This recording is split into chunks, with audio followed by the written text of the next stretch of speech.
Like to make a deal, the easy way, but if we don't do it the easy way, we're going to do it the hard way. If you take a look outside of Greenland right now, there are Russian destroyers, there are Chinese destroyers and bigger, there are Russian submarines all over the place.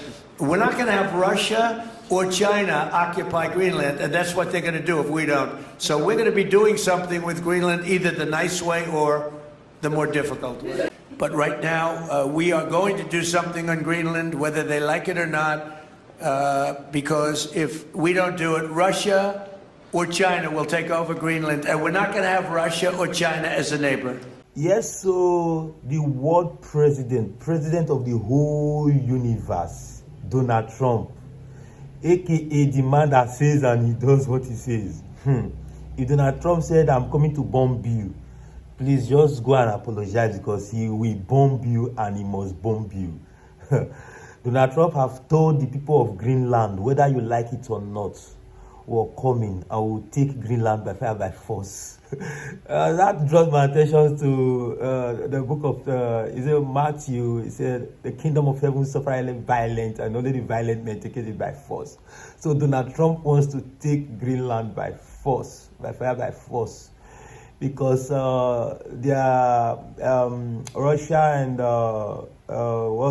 China military operation already in Greenland, and Donald Trump does not want that to happen, and he doesn't want China or Russia to be a neighbor to the United States. So simply because Denmark boat landed in Greenland 500 years ago, that does not give them the rightful owner of Greenland. There are a lot of American boats that have been on Greenland before. I beg you, I don't want to waste your time. Just watch this video and enjoy it. Please share, like, and subscribe, okay? God bless you as you do that. I remain your boy, aka the news doctor. Oshie Wagba, let's go. Q. How much money are you thinking of giving people in Greenland to get them on board with a possible U.S. I'm not talking about money for Greenland yet. I might talk about that.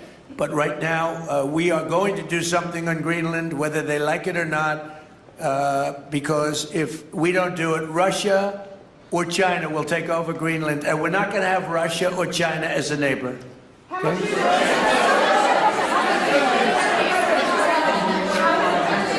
I would like to make a deal, the easy way, but if we don't do it the easy way, we're going to do it the hard way.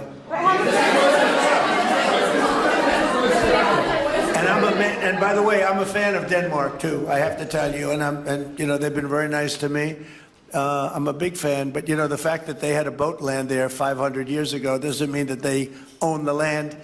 I'm sure we had lots of boats go there also, but we need that, because if you take a look outside of Greenland right now, there are Russian destroyers, there are Chinese destroyers and bigger, there are Russian submarines all over the place. We're not going to have Russia or China occupy Greenland, and that's what they're going to do if we don't. So we're going to be doing something with Greenland, either the nice way or the more difficult way. Please, go ahead, ma'am. On Greenland, Mr. President, why is it so important to you to own it when you have a military presence there, which you could expand to affect security? Because when we own it, we defend it. You don't defend leases the same way. You have to own it.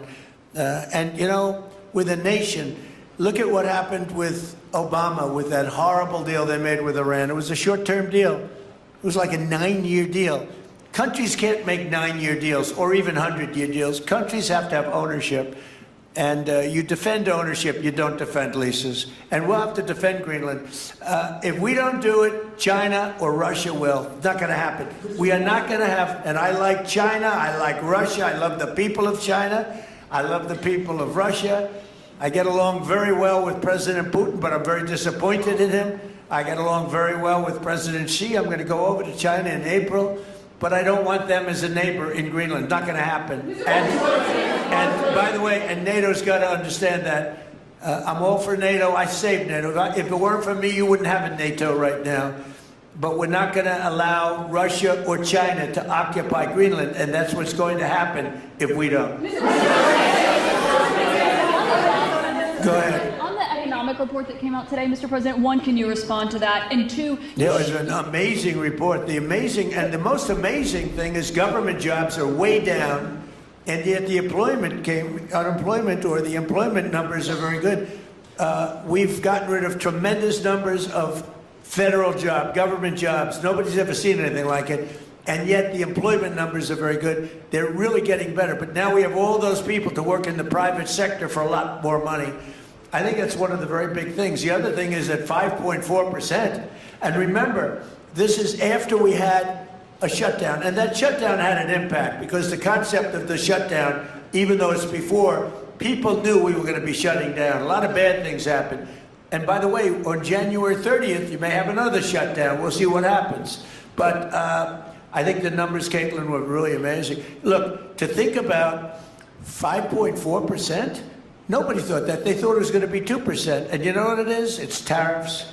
And it's also November 5th. We had a great election, a great election. Our country was dead 1.5 years ago. And now we have the hottest country anywhere in the world. And I hope you guys were impressed. 5.4%. And we haven't even really transitioned yet. There's no reason it can't be much